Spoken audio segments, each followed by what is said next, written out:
Michael Harrington stood at the edge of his sprawling backyard, staring at the meticulously maintained garden he'd spent years perfecting. The azaleas bloomed in a riot of color, framing the stone pathway that led to a small fountain. He'd always found solace here, an escape from the high-stress demands of his financial firm. But today, it offered no comfort. Instead, it mocked him, a testament to the life he thought he had but was now crumbling before his eyes. Michael was a man of precision, order, and unwavering loyalty. His life was built on those principles: a successful career, a beautiful home, and a marriage to Beth, his high school sweetheart. They had been the couple everyone envied: glossy Christmas cards, lavish parties, and charity events where Beth shone as the perfect hostess. But recently, cracks had begun to appear in their seemingly perfect life. Beth had grown distant. Her once bubbly demeanor was replaced by a brittle, forced cheerfulness. She spent more nights out with friends and more weekends at yoga retreats. Michael had brushed it off, unwilling to confront the unease gnawing at the edges of his mind. He trusted her. He wanted to trust her. The revelation came like a sucker punch one Saturday afternoon. Michael had returned early from a business trip, eager to surprise Beth. He parked his car quietly and let himself into the house, expecting to find her in the living room with her tea and a good book. Instead, he found silence. Then he heard the laughter, low, intimate, and unmistakably familiar. It was coming from upstairs. Michael's chest tightened as he climbed the staircase, each step amplifying his growing dread. The door to their bedroom was ajar. He pushed it open, and his world shattered. Beth was in bed, wrapped in the arms of his best friend, Greg. The betrayal hit Michael like a freight train, leaving him rooted to the spot. Greg, his confidant since college, the godfather to his children. Michael's mind struggled to reconcile the scene before him. Beth gasped when she saw him, her face draining of color.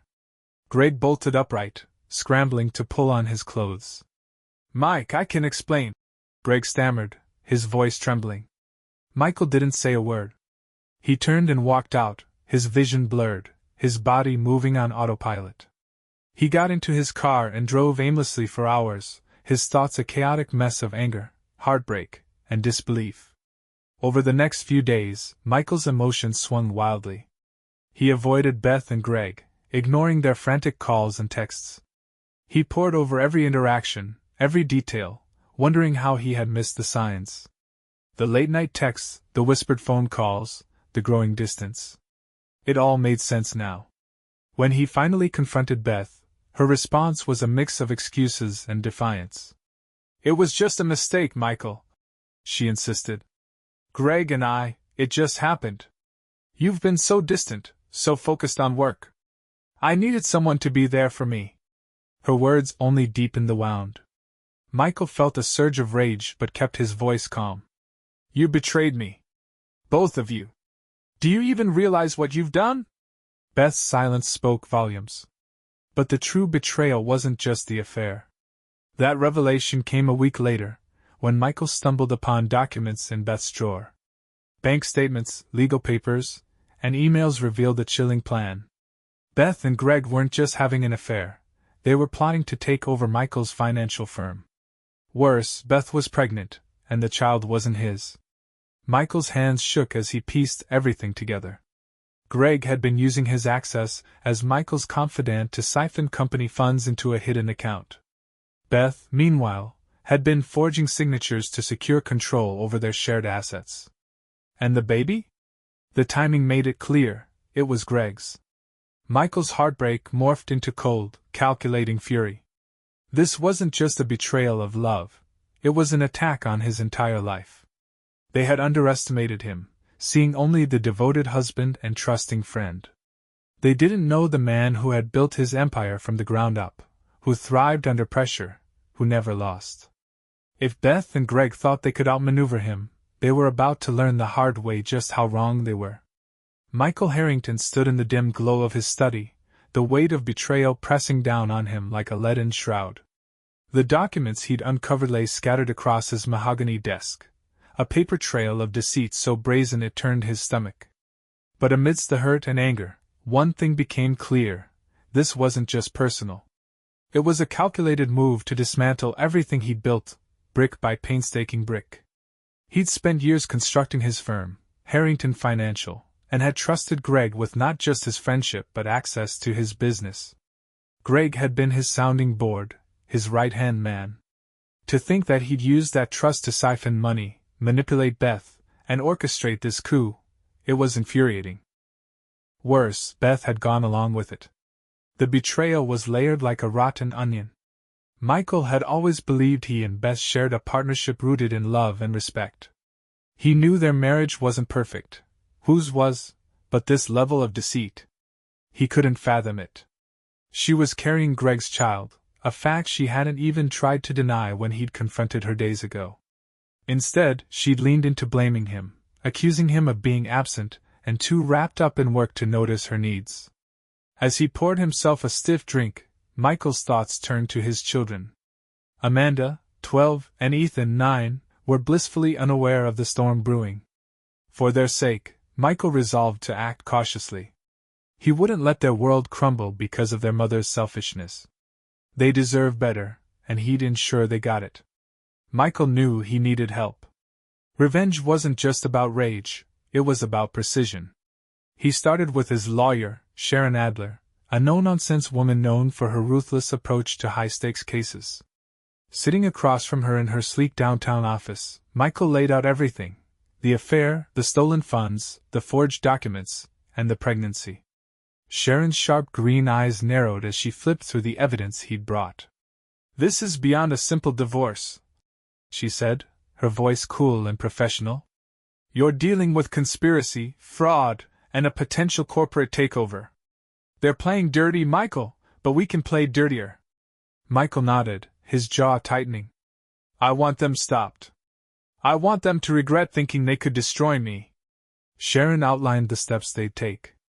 First, she would file for an emergency court order to freeze Beth and Greg's access to any shared accounts and assets. Second, she'd begin the process of contesting paternity of the unborn child. If proven, that alone could nullify Beth's claim to substantial alimony. Lastly, Michael would need to secure evidence of their collusion, beyond what he already had, to fully expose their plans. The plan gave Michael a sense of control, but he wasn't content to let the legal system handle everything. He needed a deeper understanding of what Greg and Beth were plotting. That's when he called in another favor, a private investigator named Victor Mallory. If Sharon was a scalpel, Victor was a sledgehammer.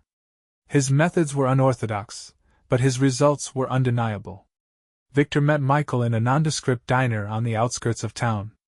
A burly man with a grizzled beard and a perpetual smirk, he exuded the confidence of someone who'd seen it all. Over steaming cups of coffee, Michael detailed his predicament. "So, you want me to dig into your best friend and your wife?" Victor asked, his tone casual but his eyes sharp. "Man, that's cold. But I get it. People are snakes. I don't care what it takes," Michael said firmly. "Find out everything. Emails, phone records, financial transactions. If they're planning to take my firm or hurt my kids, I want to know." Victor leaned back, a knowing grin spreading across his face. "Consider it done. But be warned, when you go digging, you might find more than you're ready for." Michael didn't flinch. "I want the truth. All of it." Days turned into weeks, and as Victor worked behind the scenes, Michael kept up appearances. He continued going to work, dropping his kids off at school, and attending social events where Greg and Beth's absence was starting to raise eyebrows. He knew people were whispering, speculating about why Greg had suddenly taken a leave of absence, and why Beth wasn't by Michael's side. He didn't care. Soon they'd all know the truth. Victor delivered his first report a week later. Sitting in Michael's study, he laid out a damning portrait of Greg and Beth's machinations. The financial trail showed that Greg had funneled over $500,000 from Harrington Financial to offshore accounts, using shell companies to mask the transactions. He'd also discovered a series of meetings between Greg and potential buyers for the firm, buyers who would gain control if Michael's reputation or finances took a significant hit. Beth's involvement was equally chilling. Victor uncovered emails between her and Greg discussing how to manipulate Michael. They joked about his blind loyalty, and even strategized about using the pregnancy as leverage in the divorce proceedings. It was vile. But the most shocking revelation came in the form of a recording. Victor had managed to bug Greg's car. In one conversation, Greg and Beth discussed a plan to stage a public confrontation that would paint Michael as abusive. The goal? To secure sympathy and discredit him in both their personal and professional circles. Michael's blood boiled as he listened. The sheer audacity of their scheme was staggering. They were willing to destroy his reputation, his livelihood, and even his relationship with his children, all for greed and self-interest. Victor leaned back in his chair, watching Michael absorb the information. "What's the play, boss?" he asked, his tone almost casual. Michael's mind raced. He had everything he needed to strike back, but timing was critical. "We let them think they're winning," he said finally. "I want them to feel safe, confident. And then, when they least expect it, I'll take everything." Victor nodded, a sly grin tugging at his lips. "Now that's the spirit." As the night deepened, Michael stared at the evidence spread before him. The hurt still lingered, but it was now a distant echo compared to the cold, calculated determination burning in his chest. Beth and Greg had set this game in motion, but they'd underestimated their opponent. Michael wasn't just going to win. He was going to make them wish they never started this war. Michael Harrington was a man of action, but he also understood the value of patience. He knew that the key to dismantling Greg and Beth's plans lay in timing, waiting for the moment when their confidence blinded them. As the weeks passed, he played his role to perfection: the grieving husband, the distracted executive, the man who seemed oblivious to the machinations against him. Every morning, he dressed in his tailored suits, kissed his children goodbye, and went to the office. His employees whispered about the tension in his demeanor, the occasional distant look in his steel-gray eyes. To the world, he was a man trying to keep it together. But beneath the surface, Michael was methodically preparing his counter-strike. He ensured that Beth and Greg saw only what he wanted them to see. On the rare occasions Beth called, he kept his responses cold but non-confrontational. He made no demands, showed no anger. She interpreted his aloofness as defeat. Similarly, Greg continued to avoid him, likely assuming Michael was too embarrassed or broken to face him. It was exactly what Michael wanted. Victor Mallory continued to deliver updates. The investigator had become almost gleeful in his reports, providing new evidence with each meeting. Beth and Greg's communications painted a picture of a couple growing more arrogant by the day. They openly discussed their plans to move in together, raise their child, and eventually sell off Harrington Financial after forcing Michael out. It was the kind of betrayal that would crush most men. For Michael, it only fueled his resolve. On a crisp autumn evening, Michael found himself at a charity gala. These events had been Beth's forte, her chance to shine among the city's elite. Tonight, he was alone, a quiet but commanding presence in the crowded ballroom. The whispers began the moment he entered. People noticed Beth's absence, and speculation ran rampant. Michael pretended not to notice, exchanging pleasantries with old acquaintances and keeping his tone light. He caught snippets of conversations, mentions of Greg's name, and veiled remarks about complications in Michael's life. Halfway through the evening, he spotted Greg across the room, laughing with a group of business executives. The sight made Michael's jaw tighten, but he forced himself to remain composed. Greg looked confident, his tailored suit a little too flashy, his smile too wide. He was playing the part of a man on top of the world. Michael excused himself from a conversation and made his way to the bar. He ordered a whiskey, letting the sharp burn anchor him. As he turned to scan the room, his gaze met Greg's. For a brief moment, Greg hesitated, his smile faltering. Then, as if to assert dominance, he strode over. "Michael," Greg said, his voice dripping with false cheer. "Good to see you here. I wasn't sure you'd make it." Michael took a slow sip of his drink, letting the silence stretch. When he finally spoke, his tone was measured, almost pleasant. "Greg. Always a pleasure." The exchange was brief, but the tension crackled between them. Greg tried to play it cool, making small talk about business and the market. Michael responded with vague, polite answers, careful not to tip his hand. Let him think I'm defeated, Michael thought. Let him believe he's won. By the time Michael returned home that night, his plan was fully formed. He knew Greg and Beth's weaknesses now, their overconfidence, their belief that they had outsmarted him. He would exploit those flaws ruthlessly. The next day, Michael called Sharon Adler. "It's time," he said simply. Sharon didn't need further explanation. Over the following days, she initiated a series of legal maneuvers that would send ripples through Michael's personal and professional circles. First, she filed for an emergency order to freeze all shared marital assets. Beth's access to their accounts was immediately revoked. Greg's name, which had been quietly added to certain financial dealings, was flagged for fraud investigations. Next came the paternity challenge. Michael hadn't yet told Beth about the test, but he had no doubt about the outcome. Sharon advised that they wait until the results were official before making a public move. The element of surprise was crucial. Finally, Michael and Sharon devised a strategy to address the stolen company funds.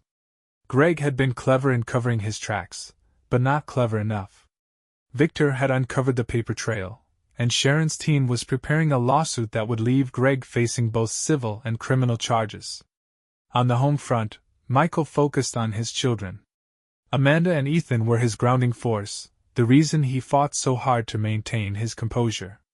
He spent evenings helping Amanda with her science project and coaching Ethan's soccer practices. Their innocence was a balm to his frayed nerves, a reminder of what truly mattered. One evening, as he tucked Ethan into bed, the boy looked up at him with wide, curious eyes. "Dad, why doesn't Mom live here anymore?" Michael's heart ached, but he kept his voice steady. "Mom and I have some things to figure out," he said gently. "But no matter what happens, I'll always be here for you and your sister." "That's a promise." Ethan nodded, seeming satisfied with the answer. As Michael left the room, he lingered in the hallway, staring at the family photos that still adorned the walls. They felt like relics of a life that no longer existed. The turning point came 2 weeks later. Victor had delivered the final piece of evidence, a recording of Greg boasting to a potential buyer about how he'd manipulated Michael. "The guy's clueless," Greg had said, laughing. "He'll never see it coming." Michael listened to the recording with a grim smile. "Oh, I see it coming, all right," he thought. "And now it's your turn." That night, Michael sat in his study, going over the plan one last time. The trap was set, the pieces in place. Tomorrow, he would confront Greg and Beth head-on. They thought they'd taken everything from him, his trust, his family, his company. But they'd underestimated just how far Michael Harrington was willing to go to protect what was his. As he closed his laptop, Michael felt a sense of calm settle over him. He wasn't the man they thought they could destroy. He was the man who would remind them why betrayal was the worst mistake they'd ever made. The day began like any other, but for Michael Harrington, it was the calm before the storm. He dressed meticulously, choosing a dark navy suit that exuded authority and confidence. Today wasn't just another day at the office. It was the day he'd dismantle the illusions Greg and Beth had so carefully constructed. His first stop was Harrington Financial. As he strode through the lobby, employees greeted him with a mix of respect and apprehension. The whispers about his personal life had become louder in recent weeks, but Michael maintained a stoic demeanor. Let them talk, he thought. Soon, their speculation would be drowned out by the truth. Michael convened an emergency meeting with his senior executives. They were a loyal group, hand-picked for their expertise and integrity. He laid out the situation in broad strokes, explaining that Greg Stevens had been suspended pending an investigation into financial misconduct. The revelation sent shockwaves through the room, but Michael's composed delivery left no room for doubt. "We will protect this company," he said firmly. "No one person is bigger than what we've built here together.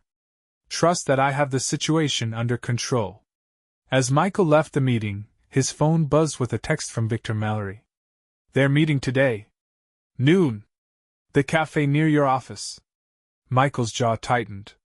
Greg and Beth had been using the cafe as a rendezvous point, a place where they could discuss their plans in public under the guise of casual conversation. Today, they'd find that the cafe was no longer safe. Michael arrived at the cafe 10 minutes early. He parked across the street, his vantage point giving him a clear view of the entrance. Victor had already secured a table nearby, his small recording device hidden in plain sight. At 11:57, Greg's silver sedan pulled up. He stepped out, his confident swagger grating on Michael's nerves. A few minutes later, Beth arrived, her designer sunglasses shielding her face. Together, they entered the cafe, unaware they were walking into a trap. Inside, Victor watched as Greg and Beth settled into their usual booth. They leaned in close, their body language conspiratorial. Victor, ever the professional, pretended to be engrossed in his phone as he captured their conversation. "So, when are we pulling the trigger?" Greg asked, his voice low but smug. Beth hesitated. "We need to be careful, Greg. Michael's not stupid. He'll figure it out if we rush." Greg scoffed. "He's already checked out. He's more focused on playing the victim than running his company. Once the papers are filed and the money's transferred, he'll have no choice but to fold." Beth nodded, but there was a flicker of uncertainty in her expression. "What about the kids? Amanda's been asking questions." "Let him deal with that," Greg replied dismissively. "It's not our problem. We're giving them a better future anyway." Victor kept his face neutral as the conversation continued. He'd heard enough to confirm what Michael suspected. Greg and Beth were planning to strike soon. Michael's timing was impeccable. At precisely 12:15, he entered the cafe, his presence commanding immediate attention. Greg and Beth's laughter died mid-sentence as they turned to see him standing in the doorway. "Hello, Greg." "Beth," Michael said, his voice cold enough to freeze the room. Beth's face drained of color. Greg, ever the opportunist, attempted to mask his surprise with a smirk. "Mike. Didn't expect to see you here." Michael ignored the comment, his gaze fixed on Beth. "Beth, we need to talk." "Alone?" Beth stammered. "Michael, No," Michael interrupted, his tone leaving no room for argument. Greg stood, his posture defensive. "Hey, if you've got something to say, you can say it in front of me." Michael's lips curled into a faint, humorless smile. "Oh, don't worry. I'll get to you." Beth hesitated, glancing between the two men before finally standing. She followed Michael outside, her steps faltering as they moved away from the cafe. Once they were out of earshot, Michael turned to face her. "How long did you think you could keep this up, Beth? Did you really think I wouldn't find out?" Beth's eyes filled with tears, but Michael wasn't moved. "Michael, please. It's not what you think." Michael laughed bitterly. "Spare me the lies. I've seen the bank statements, the emails, the recording of your little coffee dates. You and Greg thought you were so clever, didn't you?" Beth's face crumpled. "I didn't mean for it to go this far. Michael held up a hand. "Stop. This isn't about your intentions. It's about your actions. You betrayed me, Beth. You betrayed our family." Her tears turned to anger. "You weren't there, Michael. You were always at work, always too busy to notice me. Greg was there when you weren't." Michael's voice hardened. "And that excuse is stealing from me? Manipulating me? Carrying another man's child while plotting to destroy my life?" Beth opened her mouth to respond but faltered. She looked away, guilt written across her face. Michael took a step closer, his voice low and menacing. "You and Greg underestimated me. You thought you could take everything I've worked for and get away with it. But you're wrong. I've been 10 steps ahead of you this entire time." Beth's eyes widened, and for the first time, genuine fear crept into her expression. "Michael, what are you going to do?" Michael straightened, his steel-gray eyes unyielding. "You'll find out soon enough." Back at the cafe, Greg was finishing his coffee, his confidence bolstered by Beth's absence. He didn't notice Victor slip out the door, the recording device safely tucked away. Michael returned minutes later, his calm demeanor unnerving. He approached Greg's table, his voice icy. "We need to talk, Greg." Greg smirked, leaning back in his seat. "Sure, Mike. Let's talk." Michael leaned in close, his words a quiet but cutting promise. "Enjoy your coffee, Greg. It might be the last thing you can afford for a while." As Michael walked away, Greg's smirk faltered, a flicker of doubt crossing his face. Michael left the cafe with a quiet sense of satisfaction. The first domino had fallen, and the cascade was just beginning. Michael Harrington sat in his office, his hands clasped tightly on the desk as he watched the chaos unfold. Over the past few days, his carefully laid plans had begun to bear fruit, and Greg and Beth were finally feeling the pressure. The first blow landed when Beth discovered that her access to the shared bank accounts had been frozen. A frantic call to Michael confirmed her worst fears. "You froze the accounts?" she yelled. "That's right," Michael replied coolly. "Those accounts were part of a legal marriage contract. Considering your infidelity and misuse of funds, you have no claim to them anymore." Beth's protests fell on deaf ears. He hung up, savoring the satisfaction of her panic. For Greg, the reckoning began with an internal email sent to Harrington Financial's employees. It was a carefully worded statement from Michael, explaining that Greg had been suspended pending an investigation into financial misconduct. The response was swift. Employees who once treated Greg with respect now avoided him in the halls. Rumors spread like wildfire, and by midday, Greg's office had been cleared out by security. He stormed into Michael's office, his face a mask of rage. "This is a witch hunt!" Greg shouted. "You can't just suspend me without proof." Michael didn't look up from the papers on his desk. "Oh, but I can. And I've got plenty of proof." He slid a folder across the desk. Inside were the documents Victor Mallory had uncovered: bank statements, wire transfers, and correspondence with competitors. Greg paled as he flipped through the pages. You can't use this," he stammered. "It's illegal. You've been spying on me." Michael finally looked up, his expression cold and unyielding. "Illegal? You're lecturing me about legality after embezzling $500,000 and trying to sabotage my firm? Greg, I've been lenient up until now. But if you push me, I'll bury you." Greg opened his mouth to argue but snapped it shut. For the first time, the reality of his predicament was sinking in. "Get out of my office," Michael said quietly. "And get yourself a lawyer. You'll need one." Later that evening, Michael reviewed the results of the paternity test. As expected, it confirmed what he already knew: Beth's unborn child was not his. Sharon Adler wasted no time filing the necessary paperwork. By morning, Beth would receive notice that Michael was contesting paternity, effectively severing any financial obligation to her or the child. Sharon called him with an update. "We've also filed the fraud claim against Greg. It's airtight, Michael. Once this hits the courts, there's no way he'll escape without severe consequences." "Good," Michael replied. "Let's make sure it sticks." The next step in Michael's plan involved turning the tide of public perception. With Victor's help, he leaked just enough information to keep players in the business world, anonymously of course. Word spread quickly about Greg's suspension and the investigation into his misconduct.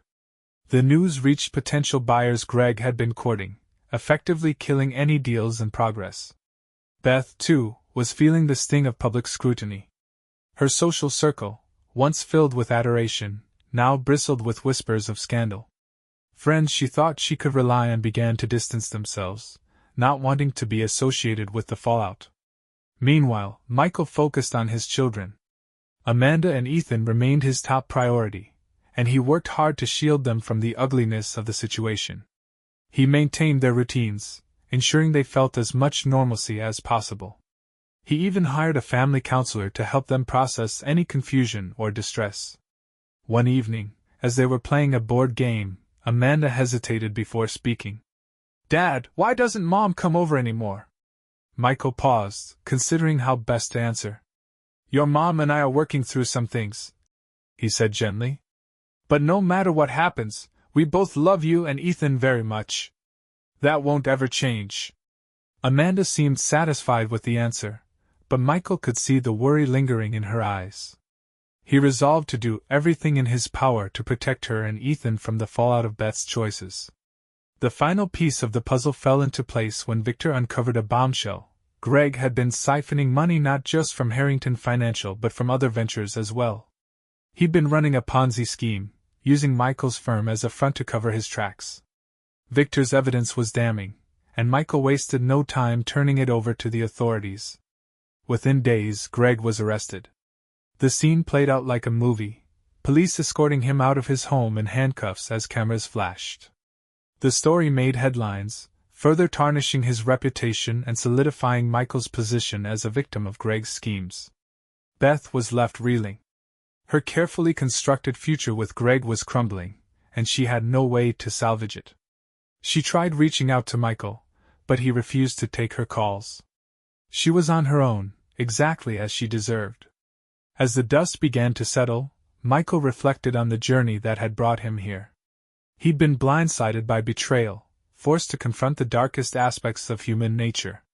But he'd emerged stronger, more resilient, and more determined than ever to protect what mattered most. Standing in his garden one evening, Michael watched as Amanda and Ethan chased each other across the lawn, their laughter filling the air. It was a moment of peace amidst the chaos, a reminder of what he was fighting for. The war wasn't over yet. There were still legal battles to be fought and wounds to be healed. But Michael was ready. He had faced the worst, and he had won. The morning sun filtered through the tall windows of Michael's office, casting long shadows over the meticulously arranged furniture. Today marked the culmination of months of planning and patience. Michael sat at his desk, staring at the stack of papers before him. These were no ordinary documents. They were the final blow in his war against Greg and Beth. His phone buzzed. It was Sharon Adler. "Michael, everything's in place," she said. Her voice carried the crisp efficiency he had come to rely on. "The legal motions have been filed. Greg's assets are frozen, and the fraud charges are officially in motion. As for Beth, her counterclaims have been dismissed. The courts ruled in your favor." Michael exhaled, the weight of the battle lifting ever so slightly. "Thank you, Sharon. I couldn't have done this without you." Sharon's voice softened. "You've handled this with remarkable restraint, Michael. Most people wouldn't have been able to keep their composure." Michael offered a dry chuckle. Restraint wasn't always easy. As he ended the call, his thoughts turned to the final confrontation that awaited him. Beth had requested a meeting, and against his better judgment, he had agreed. It wasn't out of kindness or a desire for closure, it was strategy. Michael knew that Beth was desperate, and desperation made people reckless. He intended to use that to his advantage. The meeting took place in a private conference room at a downtown law office. Michael arrived first, his demeanor calm and composed. He sat at the long oak table, his hands clasped loosely in front of him. Across from him, Sharon and Victor sat silently, offering their silent support. Beth arrived 10 minutes late. She entered the room with an air of nervous energy, her designer handbag clutched tightly in one hand. She looked different, less polished, more frazzled. The confidence she had once exuded was replaced with something that resembled fear. "Michael," she began, her voice trembling slightly. "Thank you for agreeing to meet." Michael didn't respond immediately. He studied her, his expression unreadable. Finally, he said, "What do you want, Beth?" Beth hesitated, her fingers tightening around the strap of her bag. "I want to talk about the kids. I want us to find a way to co-parent, amicably." Michael raised an eyebrow. "Co-parent? You've been trying to poison my relationship with Amanda and Ethan for months. Now you want to talk about amicability?" Beth's face flushed. "I made mistakes, Michael. I was angry and confused. But the kids shouldn't suffer because of what happened between us." Michael leaned forward, his voice cold and precise. "What happened between us, Beth, is that you lied, cheated, and tried to destroy everything I've built. You conspired with Greg to steal from me, to humiliate me, and to manipulate our children. Forgive me if I'm not in a rush to play nice. Beth's composure cracked. "Greg lied to me too," she exclaimed. "I didn't know about the Ponzi scheme or the extent of his plans. He used me, Michael." Michael shook his head, his expression unyielding. "You knew enough. And you were more than willing to go along with it as long as you thought you'd win." Beth's shoulders sagged, her defiance fading. I just want to fix things. For the kids." Michael sat back, letting the silence stretch. Finally, he said, "You want to fix things? Then sign over full custody to me. You can have supervised visitation, but Amanda and Ethan will live with me. They deserve stability, and you can't provide that."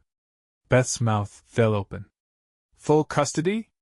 Michael, that's non-negotiable," he interrupted. "The court already ruled in my favor. I have evidence of your negligence, and your attempts to alienate the kids from me. If you push this, you'll lose everything." Tears welled in Beth's eyes. "I never wanted this, Michael. I never wanted it to get this far." Michael's gaze softened for a brief moment, but his resolve didn't waver. "It's too late for that, Beth. You made your choices. Now you have to live with them." By the time Beth left the conference room, the custody agreement had been signed. Michael watched her go, feeling a mixture of relief and lingering sadness. Despite everything, there had been a time when he had loved her deeply. Letting go of that love had been one of the hardest parts of this journey. Sharon placed a hand on his shoulder. "You did the right thing." Michael nodded, though the words felt hollow. "Maybe. But it doesn't feel like a victory." Victor leaned back in his chair, a sly grin on his face. "Not every battle ends with confetti and applause. Sometimes, the win is just surviving." As the days passed, the fallout from Greg's arrest and Beth's surrender rippled through their lives. Greg's trial was fast-tracked, and the evidence against him was overwhelming. He faced multiple charges of fraud, embezzlement, and conspiracy. His name became synonymous with greed and corruption, and his once bright future was reduced to ashes. Beth, meanwhile, retreated into obscurity. She moved into a modest apartment, and began rebuilding her life, far from the social circles she once ruled. Her relationship with Greg disintegrated as the extent of his lies became clear. Michael, on the other hand, found solace in his new normal. Amanda and Ethan adjusted well to the changes, their bond with their father growing stronger by the day. Michael poured his energy into his work, his family, and the slow but steady process of healing. One evening, as he sat on the porch watching the sunset, Amanda joined him, curling up on the bench beside him. "Are you okay, Dad?" she asked, her voice full of concern. Michael smiled, wrapping an arm around her. "I'm more than okay, sweetheart. I'm just glad I have you and Ethan." Amanda smiled back, her eyes shining with love. "We're glad we have you too." As the sun dipped below the horizon, Michael felt a sense of peace he hadn't known in months. The storm was over, and for the first time in a long while, he could see the path forward. The months following Greg's arrest and Beth's departure were both challenging and transformative for Michael Harrington. For the first time in years, he was forced to redefine what life looked like outside of the chaos Beth and Greg had left behind. And while the road wasn't easy, it was one Michael was determined to walk for the sake of his children and himself. Harrington Financial began to thrive once more.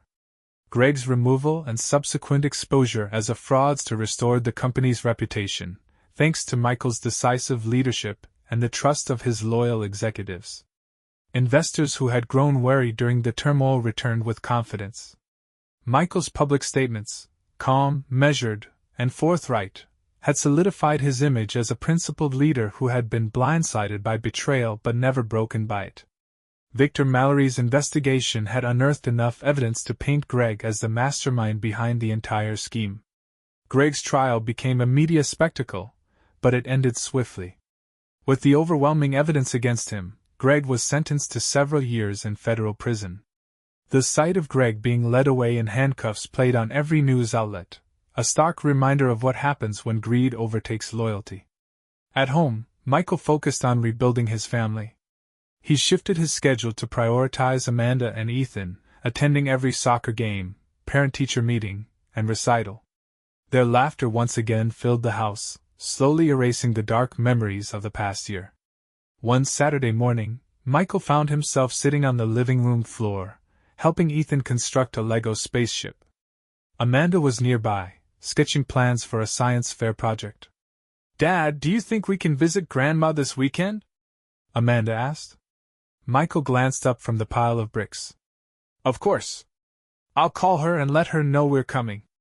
Amanda smiled, satisfied. Then she hesitated. "Do you think Mom will ever come visit us again?" The question hung in the air, and Michael set down the Lego piece in his hand. He met Amanda's gaze, his expression gentle but serious. "Your mom made some mistakes, and she's trying to figure out her life right now. I don't know what the future holds, but I promise that no matter what, you and Ethan will always have me." Amanda nodded, seeming to accept the answer. It was moments like these that reminded Michael why he had fought so hard to protect his children from the fallout of Beth's choices. Michael's resolve to move forward extended beyond his personal life. One afternoon, he called a meeting with his senior team to discuss a bold new initiative for Harrington Financial. "We've been through a lot this past year," he began, addressing the room. "But adversity can either break us or make us stronger. I want us to focus on what's next, on innovation and growth." He unveiled a plan to launch a new division within the company focused on philanthropic ventures. The goal was to provide funding and resources for small businesses and entrepreneurs from underserved communities. "This isn't just about repairing our image," Michael explained. "It's about making a real difference.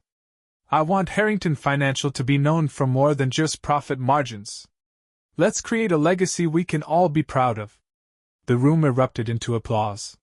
For the first time in months, Michael felt a deep sense of purpose that extended beyond his personal battles. He was building something meaningful, something that would outlast the pain of the past. Not everything came easily, of course. Beth made occasional attempts to re-enter Michael's life, though her motives were often self-serving. One day, she called him unexpectedly. "Michael, I've been thinking," she began hesitantly. "I want to try and repair things, for the kids' sake." Michael sighed. "Beth, I've made it clear. You're welcome to have a relationship with Amanda and Ethan, but I won't allow them to be used as pawns. And as for us? There's nothing left to repair." Beth's silence on the other end of the line was telling. Finally, she said, "I understand." Whether she truly did or not, Michael didn't care. His priority was his children, and he wouldn't let Beth disrupt their progress. As the months turned into a year, Michael realized just how far he'd come. The betrayal that had once consumed him no longer felt like a weight he carried. Instead, it was a lesson, a painful but necessary reminder of his own strength and resilience. One evening, as Michael sat on the back porch watching the sunset, Victor Mallory joined him. The grizzled private investigator had become more than just an ally. He was now a friend. "You did it," Victor said, raising a glass of whiskey. "Not everyone could have come out of this the way you did." Michael smiled faintly. "I didn't do it alone. You and Sharon, you both had my back when I needed it most." Victor chuckled. "Still, you're the one who pulled the trigger. And now you've got your life back." Michael nodded, staring out at the horizon. "I don't think I'll ever be the same," he admitted. "But maybe that's not a bad thing. I know who I am now.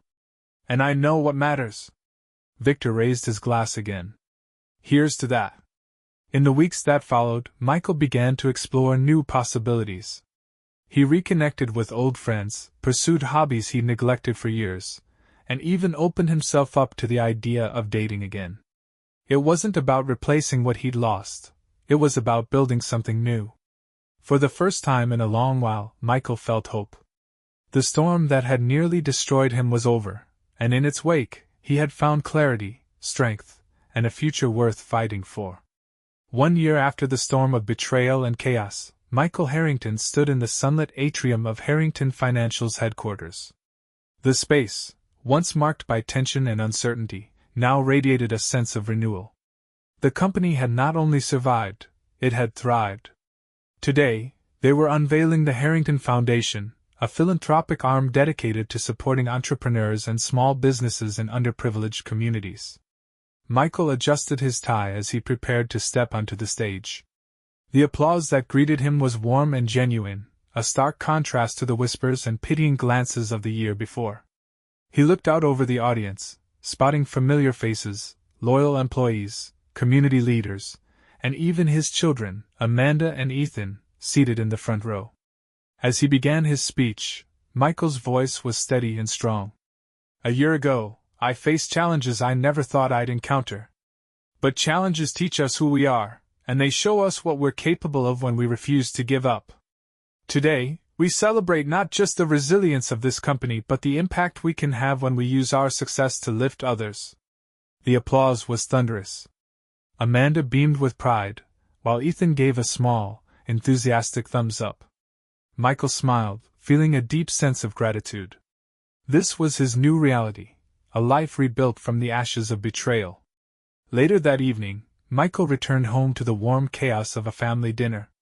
Amanda was setting the table, Ethan was enthusiastically telling a story about his soccer game, and the smell of spaghetti wafted from the kitchen.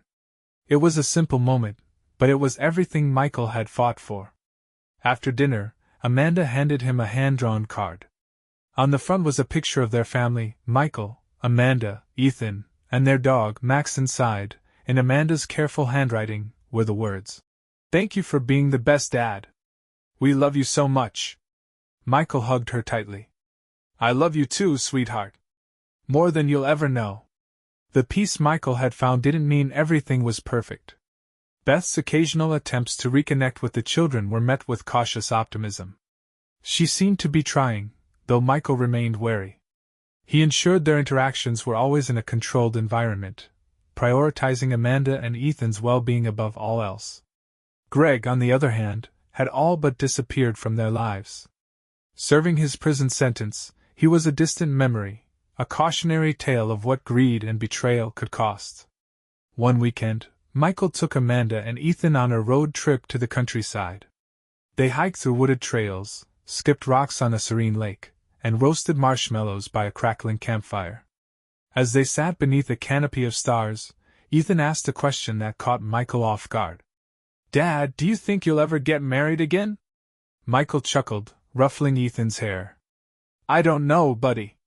Right now, I'm just focused on being the best dad I can be." Amanda chimed in, her tone teasing. "Well, if you do, she has to be nice. And she has to love spaghetti." Michael laughed, feeling a warmth that went beyond the firelight. "Deal. She has to love spaghetti." The three of them sat in comfortable silence, the crackle of the fire and the chirping of crickets filling the night air. Michael looked at his children, his heart swelling with pride and love. This was his family. This was enough. In the months that followed, Michael began exploring the idea of opening his heart again. He wasn't in a rush, but he knew he deserved happiness. He met people through friends, at charity events, and even while picking up coffee at his favorite cafe. One person in particular, a kind-hearted architect named Emily, caught his attention. They shared a quiet understanding, both having faced their own struggles and emerged stronger. Emily didn't try to fix him or push him. She simply listened, supported, and shared her own experiences. Their connection was easy and natural, and for the first time in years, Michael allowed himself to feel hope for a new kind of love. One evening, as the sun dipped below the horizon, painting the sky in hues of gold and pink, Michael stood on his back porch. Amanda and Ethan were inside, arguing good-naturedly over which movie to watch, their laughter spilling out into the evening air. Michael's phone buzzed with a message from Emily. "Dinner this weekend? Your place or mine?" He smiled, typing back, "Mine. But only if you like spaghetti." As he slipped his phone into his pocket, Michael gazed out at the horizon. The journey had been long and painful, but he had emerged stronger, wiser, and more determined than ever to live a life defined not by betrayal but by resilience, love, and purpose.